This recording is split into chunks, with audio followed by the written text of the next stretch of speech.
A little while back, Phoebe Walker stepped up and introduced herself. I felt obliged to tell her story. It's an amazing one. Its title is Proper Goodbye. My name is Beebe Walker, and my life was changed by a secret buried in the cemetery. The perpetrator of the secret is the mother who abandoned my father and me when I was 16. Decades later, and quite ill, she returned to Larkspur, Michigan, where I was raised.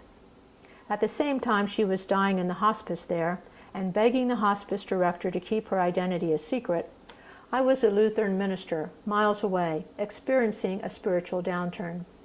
I lacked the emotional strength required to pack life's baggage into a suitcase when the hospice director came to me, burdened with the promise of keeping the truth of Mother's return from my estranged father.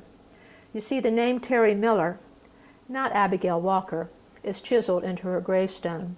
She's buried in the cemetery where my father works as caretaker. He doesn't know he's caring for his wife's grave. Another life was changed in Proper Goodbye. Here's Yates Strand's introduction. My name is Yates Strand, and my life was changed by a secret buried in the cemetery. Close to death, Terry Miller insisted I drive her to Larkspur, Michigan. But why?